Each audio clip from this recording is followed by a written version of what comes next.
Hello everybody and welcome. We are figuring out what we need to know right away. This is a collective reading. I'm going to pick a couple oracle cards for the collective. See what we need to know right away. What we need to know right away. Reasons of the rich. We have enough here. So let's turn over and see what oracle cards. Ah, that's so cool. Okay, so we received strategy and everlasting, and this is what I say. This was in the live the other day, how we have the tree of good and evil, you see, with the serpent here, and the tree of everlasting life, the tree of life. And wow, this is the we have the serpent in reverse. Naturalist, a secret to protect your power. Seer, quiet your mind, your body needs you. One with the sun, be the light in reverse, number 5. And flip it upside down, question your beliefs in reverse. So funny. The one with the sun, the light. It's like flip it upside down.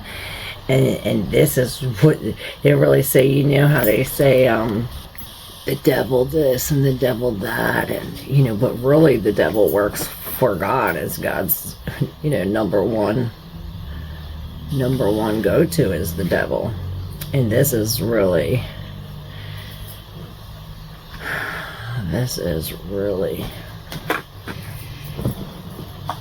this. All right, let's get some tarot cards about this strategy, the serpent and the everlasting life. Confirmation tarot about this. What we need to know right now. What Spirit says we need to know right now. Okay, and we have the death underneath here. Underneath here we have the Knight of Wands in reverse.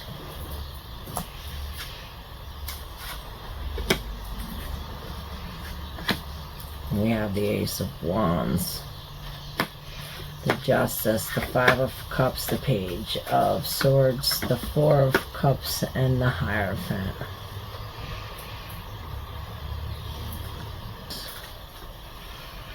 Four of Wands in reverse, the Magician in reverse, the 5 of Wands in reverse with the 6 of Pentacles on the Serpent in reverse. These two lay on the strategies, the 4 of Pentacles and the 9 of Swords. The 9 of Swords came up here with the 8 of Cups. Now, this 8 of Cups, this 8 of Cups is in reverse, so we're no longer, it's like we're walking back to what we once walked away from. Perhaps this is what's given us clarity, and like we're no longer stressing these endings. It's like we no longer fear the endings. We no longer have anxiety about walking away because we went back before. This is something about, you know, really quiet. It's like quieting your mind, but it's like now we're seeing, so our mind is really opened. You know, we're going within. It's as if we are, I heard, taught to not have sex, or to be celibate, or to judge this action or non-action. With the Ace of Wands in reverse, it's almost like call to be careful, or to go within, to find the spark within you. And this is Justice saying that this is the scales. There's some kind of karma. There is some kind of truth in the spark within you. Perhaps there's a delay in these actions because of some kind of court or some kind of karmic justice. You know, the truth is coming out, and perhaps this truth stops some kind of action. You know, it brings us up thumbs down. With the Five of Cups in reverse, we're finally being grateful for what we have instead of focusing on what we don't have. And the Six of Pentacles, it's as if, look, the scales are in balance. We're finally getting what we put out. And this is really this, like, really having mind over the matter. It's like, instead of being in this Four of Cups where we're focusing on what we don't have, this is really saying to be in this new inventive, new ideas, the Page of Cups, and really break free from this emotion, come into the logic, into the truth, into the Hierophant. There's this new connection, a new religion with this naturalist. There's a secret to protect your power, and we're learning the secret, and perhaps the secret is in the story of the creation, but it's the truth. It's letting go of all the things that you held on, all these beliefs. And when we let go of our beliefs securely, of the physical material things, these bad things come out of our mind. It reminds me of, like, okay, now I stopped drinking and now I no longer have the demons inside. Something like this. With the Four of Wands again in reverse, there is a separation. Perhaps this is a separation of an addiction or of a person, and this is bad magic. It's bad magic. All these other people, it's like they are putting some kind of hex on you, but this is like a death to that. This is now changing. You know, the Death card is changing. He's bringing the Tower, shocking endings, events, but behind the Tower we finally have a vision. We finally see happiness. We finally have the lovers connecting. We finally have a masculine feminine divine union. You know, with the Serpent in reverse, it says, slither through and out as you shed in preparation for a new beginning.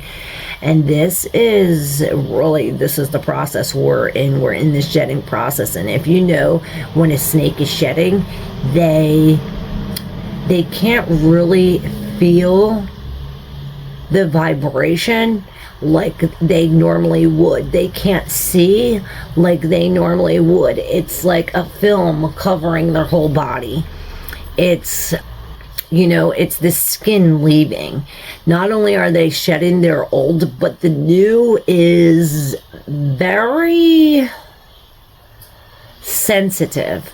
So this is really being sensitive to the new and really being rid of the old, because it's like one, and it's seeing two different. See, she's seeing one, she's seeing through her eyes, but then she's seeing the other side through the serpent's eyes.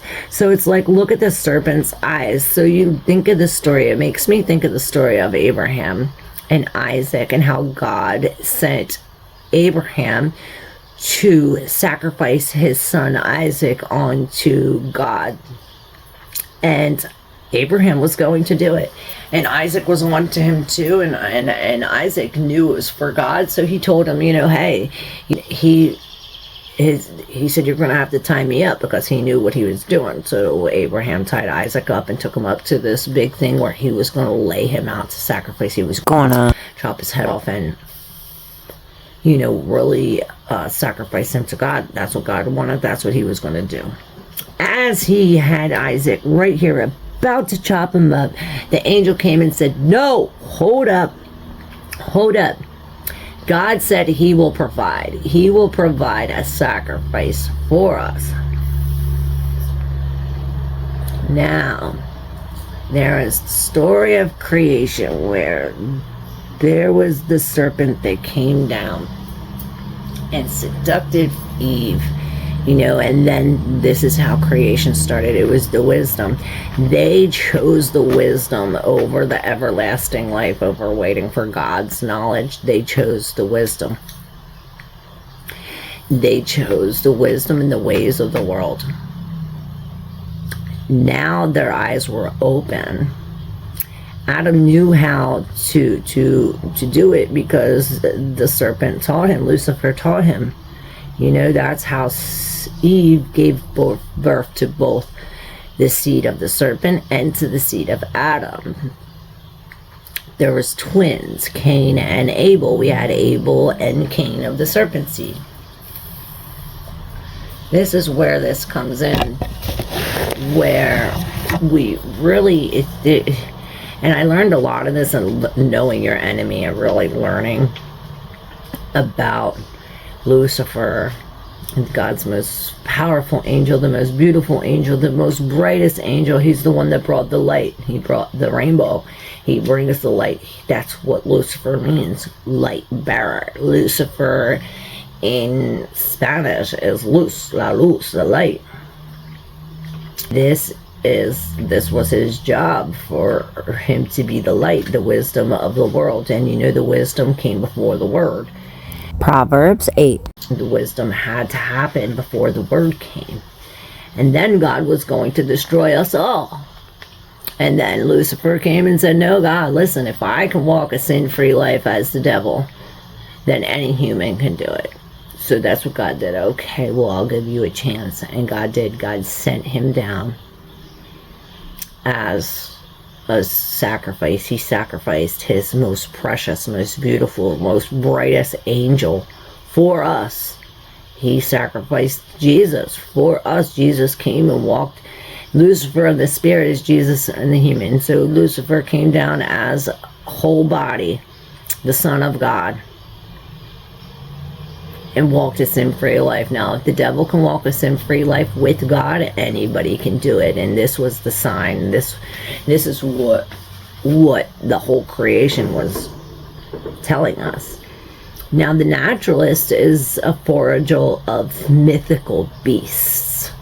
When a creature licks one of his golden pellets, it's transformed into a gold pellet itself and carried off in the bag of the naturalist. Later, he buries all the kernels to release them into the invisible realm, while they will live as animals again and be safe from the greedy hands of humankind. Now, there are some things in your life that need to remain a secret. Delicate beliefs that are threatened by others' judgments may need to stay hidden in order to protect them. Often these are matters of the spirit or a fabrication of reality that knits together the world around you, or the world that surrounds you. Take some time to meditate in nature and fortify your beliefs by writing your thoughts in the sand. Put your secret back into the earth and watch your power grow over time. So perhaps you do have something that you were naturally born at. Some kind of secret power that you have. And this is to protect that. Or perhaps we are creating something. There is a creation. And there's the wisdom. And this is like before the word, where there's this protection. Where I was talking about in today's live about protecting the fetus. Hold on. Perhaps you're waiting for something and you think it's here, but it's not here. That's what just happened. I just ordered food. I'm so hungry. And I heard this bang and I thought it was my food, but it wasn't. Alright, sorry for the interruption. So we were talking about hiding this secret. And it talks about this secret pellet. It's like whoever you tell, they become a golden pellet and plant into the ground, and it's like a part of their thing. A part of your thing is intertwined with them, in a sense. So this is another reason why to keep it secret. And plus, it's going to be on our mind. We're supposed to be thinking of this, putting our thoughts into words, so that way our heart can see. So your body needs you. So this is really telling us that your heart needs to see you. Connecting with your intuition. Now we have number 27 and 5. The 5 is the same as the Hierophant. 2 and 7 lead to 9, which is the Hermit. And number 27 says flip it upside down. Question your beliefs. Everything can be taken from a man but one thing, the last of freedoms, to choose one's attitude in any given circumstance, to choose one's own way, by Viktor Frankl. So what's true in the ordinary world is flipped on its head in the extraordinary world of dreams and the heroic life of magic and miracles. In ordinary life, it's instinctual to run from things that scare you. But when you face those fears in a dream, you increase your personal power. In dreams, the tragedy of fire, flood, and destruction can symbolize rapid change and new birth. If you get stuck in black and white thinking, all you have to do is flip yourself upside down, literally or figuratively speaking, to see the world from a dream's perspective. When the sky becomes the ground and the ground becomes the sky, you realize you have the freedom and the ability to flip reality on its head. No matter how rigid the belief or experience, it's just waiting for you to turn it around. It's all his fault becomes it's all my responsibility. And she doesn't love me transforms into I am loved more than I could ever perceive. So the mantra when this card comes up is, when a problem comes along, I must flip it. When I'm upside down, I'm right side up. Then you hear the beep. This is telling us when we're moving forward, we have to go backward, and there's no linear line to healing, I heard. Number 5, be the light. This is also in reverse. Perhaps what we're working on, or the energies we must embody. Now, number 5 is also connected to the Hierophant. When you can't find the sunshine, be the sunshine. Unknown.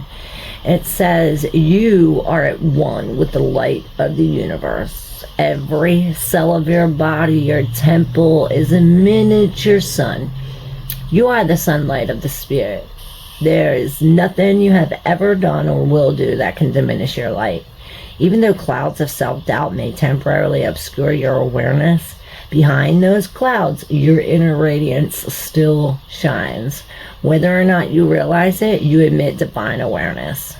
You are not moving toward the light in your own hero's journey, beseeching it to have mercy on you. Your wake-up call is to realize that you can run, but you can't hide from your true nature. This is not grandiose. It is a humble truth that also applies to your brothers and sisters on this planet.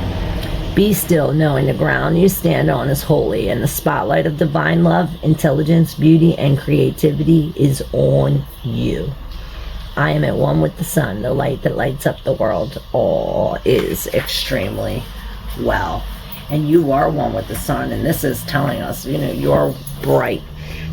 And this is telling us to gain the confidence from the sacral chakra to speak about some kind of intuition that we have, or perhaps this is a psychic power that we have. So reinvention, second chances, and growing pains slither through and out as you shed in preparation for a new beginning. With this serpent in reverse, it also leads to number 11. It says creativity doesn't have an expiration date, and it's never too late to welcome a new addition into your life. Just when you think everything is over and you've lost what you've worked so hard for, or maybe you've missed the boat, you, like the serpent, can shed your skin and reinvent your entirety. The serpent card will make its way to you when a second chance is upon you. Any missed opportunities will soon be placed with another. Forgiveness is close at hand, and perhaps you are about to have another shot at love.